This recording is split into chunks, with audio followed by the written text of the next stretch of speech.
Hello and welcome to this BVCA podcast, which is marking the 40th anniversary of the creation of the Trade Association. I'm Michael Moore. I'm the Director General of the British Private Equity and Venture Capital Association. In the course of this series, we'll be talking to industry leaders from today and those from previous decades as we reflect on how the industry and the BVCA have changed. I'm delighted in this particular instance to be welcoming the Chair of the BVCA as we record this podcast, Mr. Charlie Troup. Welcome, Charlie. Thank you. We're going to cover some reflections on the year that you have led the association. But before we get into that, just a few words on the day job, because in fairness, you're pretty busy on that as well. That's right. I'm the managing partner at Duke Street, so a mid-market private equity investor based in London, but investing across Western Europe. And the day job is, yes, it has been a busy period, sourcing new transactions, originally structuring them and negotiating them, and also working with management on existing portfolio companies through the board to drive out the value creation program. So yes, plenty to do. Now, we're going to dive a little bit into the year as BVCA Chair, but it would be probably wrong of me not to pick up on the theme of this series, namely the last 40 years that the BVCA has existed. You're a private equity lifer. You've been in this, man and boy. How different is the industry today to the one that you joined? It's important to say to start with, I haven't been involved in private equity for the whole of the 40 years, obviously. that would be a calumny. But more than half. So yes, the industry has changed beyond recognition, both in terms of scale. It's a much bigger industry in terms of funds under management, in terms of number of firms, and the underlying funds that those businesses are managing are much, much larger as well. So bigger in terms of scale. With that has come much greater specialism and also much greater focus on the business model of how to make money. And really over that period, it's moved from, like any industry as it matures, it's moved from capability at the first, having the finance available and be able to structure a transaction. It's then moved on as the industry became more competitive and covered more ground and got greater scale. That's moved up much more in terms of not just doing the deal, but in particular driving out the value by focusing on growth, by focusing on investing in stronger businesses that are more resilient and that people will compete to pay you a good multiple for when you come to exit. So that transition has really changed. And you've seen a huge amount of more people involving adding more skills to both the deal making and particularly the portfolio management side of private equity and venture capital. So an industry transformed against the backdrop of an economy that will look very different today than it once did. So busy as you have been going through that career, leading your firm and so on, what got you to become the BVCA Chair when you're probably more than busy enough? Like many people coming into industry 20 odd years ago, a lot of my early interactions, a lot of my early training, some of my social interactions were through the BVCA. Now, the BVCA has also changed a huge amount over that time. I've enjoyed my time in private equity, and there was an element of wanting to give something back to the industry and to also the BVCA. That doesn't sound too terrible, but also, in particular, one of the key elements behind it was that, if you like, a building frustration that the industry has not always been very good talking about the business model and how we actually do make money for our investors. And therefore, we've allowed a dialogue that talks about asset stripping, cost cutting, and over leverage to get into mainstream publications without really being rebutted too much. So there's a lot that we have been doing, but a lot more that we can do to really get across the truth about how we do make money and about the positive impact that private capital does have on the community and on the economy, and how we do that, which I was keen to get involved and to help do that. You've therefore kind of hinted at the big theme of telling the industry story rather better than we may have managed in the past. What other priorities, if any, did you bring to the role specifically this year? I think that was a key part of it. You never really know at the point that you agree to get involved in the council and that you agree to step up as chair, given the timing. You never really understand exactly what will be happening. So, there has been a large element of that, delivering messaging. Part of that is not just around telling the story, it's also around defining the story in a way that can be easily understood. And what's happened this year is a lot more and a lot better quality information has been pulled together by the BVCA around performance survey, things that we do, and also about delivering, defining the impact on the community and on the economy of private capital in the UK, because I think it's significantly larger and in some cases different than the general perception. And also talking about evidencing that business model and that push for growth and investment in building better quality businesses, evidencing that through, for example, the EY report on the performance of the private equity research group, the independent Walker Review body, looking at that large sample of data and actually pulling out some key things, which I think can be communicated much, much better now. Indeed, the transparency agenda is one that critics are quite keen to throw at us and say we're not transparent enough. But this year, the Walker process, an awful lot more information is out there. Do you feel more comfortable that we're in the right place on that as a result of that? I think, like all these things, there's always more to do. We are a dynamic industry working in a dynamic environment, so there'll always be more to do. But I think there is more compliance by more members and their companies. That information, that disclosure information is more readily available, so that's positive. And I think for the first time, we've effectively named and shamed those companies who didn't comply, none of whom were owned by members, which I'm happy to say.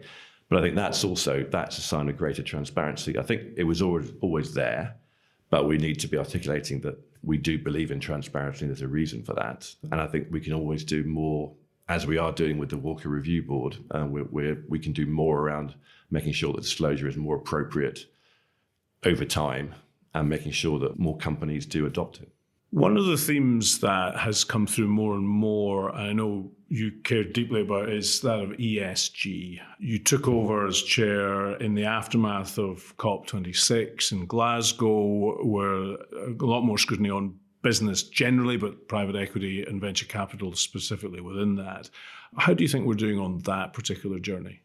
I think we're doing better, but I think, again, there's more to do. So I think getting across the message as part of that point around our business model of how do we generate sustainably growing businesses that are more resilient and stronger, that buyers will compete to pay good multiples for when we come to exit. A big chunk of that needs to be, is the business environmentally sustainable? Does it have employment procedures in place? Does it have good governance procedures in place? I think a lot of it's always been there. So governance has always been at the center of private equity's model, active asset management. You can't do that without having a very good governance in place. So that's one piece. But I think environmentally and socially, those have been looked at for a chunk of time by our members and by our investors who invest in our funds. But I think there's becoming more science around it. It's more clear that as it becomes more and more mainstream, it will influence consumer behavior as well. So it's becoming more and more central. And you can see that both in our communication, but you can particularly see it in our portfolio companies and their plans. I think all of our portfolio companies at Duke Street have an ESG plan in place. Some of them are making significant investments in environmental sustainability, way beyond what the customer is asking for. They're really ahead of the customer. And we think that's the right thing to do for the business, even though it increases, that requires significant investment. It's certainly a hot topic when one talks to politicians, and I think of meetings that you and I had with one of the cabinet ministers in the last year, where the EY reports that talk about the 2 million jobs and 5% contribution to GDP, really nailing the fact we're part of the mainstream economy. That was really powerful. But it's the case studies that bring it to life. How important is it, do you believe, to us and to our discussions with politicians to be able to get good case studies from members? I think it's essential. Having the headline data, which supports our position, is helpful. But I think we also need to have the micro, the company by company case studies to deal with, to demonstrate positives, but also to try and rebut some of the negatives. Because, we are a risk capital organization. You can't deliver the kind of returns we deliver for our investors over a long period of time by not taking some risk and managing those risks. So some things don't go always to plan, either because there's a problem internally in the company or because an exogenous shock can cause significant issues from the outside, as we've seen in the pandemic. So there is an element that we do need to have case studies from our members so that we can actually rebut and make positive points as well. One of the major breakthroughs in the last year, after an incredible amount of patience by the industry and others, is getting access to DC pensions, a new potential source of capital for the industry to invest. Are you excited by that possibility on behalf of the industry? How important do you think it will be? I think it is really interesting. I think it's interesting for the industry. I think it's a potential source of capital which at the moment is difficult to access.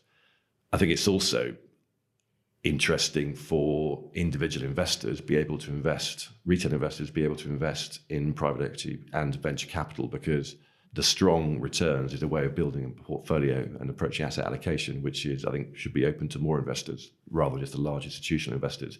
You've clearly got to go about it carefully, and that does require that investor base requires a different kind of communication, different kind of regulation. And yeah, we are working to make sure that regulation is in place, and the industry needs to make sure that they take that opportunity and address it so that it is a long-term opportunity and not just a short-term one. Of course, your year as chair coincided with a kind of transition out of the pandemic, which, of course, for your business and for the portfolio companies you're invested in was a major focus. But for us, selfishly, at the BVCA, for the industry gathering together, how important has this year been, and what have been the best features of that in terms of member engagement? I think that the key thing has been getting back to having conferences, training in person. You know, there is no substitute for face-to-face, in-person contact at those kind of events for networking and for just general engagement. So that's been great. You know, we're still not quite out of the impact of the pandemic, and I think there still will be changes in the way the industry operates and therefore the BVCA operates and interacts with its members. And in some cases, you know, there will be some hybrid engagement. But I think it's been very positive to get back into, you know, something approaching normal life. And we've seen with things like training that it has opened up whole new potential. The events have moved from hybrid back to more in person. Training is in-house or online or in person. That's still quite an important part of what we do too. I think it is. And as I said, yeah, it's just a way of, it can be actually more efficient for people. A wider audience can attend training if it can be done online, and a wider audience in terms of bringing new employees of our members into training as well. So I think, like interns, for example. So I think that's really interesting too. And certainly those are things that have changed out of all recognition in the last 40 years. Yes. I mean, that's, you know, one area that has been significant change. Yeah, there's points of our industry has been severely tested along the way. The pandemic was clearly one of them, but I think I'm glad to say that, yeah, their ownership model was tested, but it came through pretty strongly and still continued to outperform public markets. And yeah, that's just a continuing theme. I think the second thing is, I think it's changed the way that our teams, as in our members' teams, operate, and that very few firms have gone back to ensuring that every member of their team is in the office every single day, which is not really practical anyway. It's a now sort of hybrid working through necessity, really. So I think that's been quite important, and it will be important going forward in terms of being able to hire people into the industry. This will increase the profile of the industry, make it something that's much more in the public eye and more interesting to politicians, I say that neutrally. In terms of political engagement, your reflection on the year, is that something you would encourage more of as you hand over the baton to your successor? I think we have to. It's always been an important part of, you know, the advocacy that we do. A large chunk of the audience has got to be politicians, given their ability to change the regulatory framework in a way which could be unhelpful or helpful to our industry and to the economy as a whole. So yes, there needs to be more of that. And obviously the political landscape is probably more uncertain than it was, 12 months ago. So I think that means that we've always worked with all political parties across the spectrum to help them deliver their goals, but we now need to redouble their efforts, our efforts around that. Finally, if you can imagine yourself in 10 years' time reflecting back on the year that you just had, what do you anticipate being the big standout memory and achievement of your time leading the industry? I think it's all incremental. So 40 years of the BVCA so far, there has not been one single year or one single change when there's been a transformational. It doesn't really work that way, and I didn't expect it to. I think what it did do is that once I got thinking about getting involved in the council and then stepping in as chair, you are going outside your comfort zone. You're moving outside your organisation, which is largely focused on your portfolio, building that portfolio and managing that portfolio. It's particularly a much wider role, which has been really interesting, been challenging at times. So I will always treasure that. And I'm not walking away from the BVCA. I expect I'll step back as a normal member of council, and I'm looking forward to continuing supporting Gary and the SMT of the senior management team of the BVCA in keeping going on all the things we need to do. Because as I said earlier, there's more we have to do on all of these areas. I'm glad you're not thinking of stepping away, because we certainly weren't going to allow you. Charlie Troup, thank you very much indeed for that. And if I might encourage you to keep an eye out for the next in our series of reflections on the 40 years of the BVCA, and my next conversation with another of our industry leaders. But in the meantime, thank you very much for listening.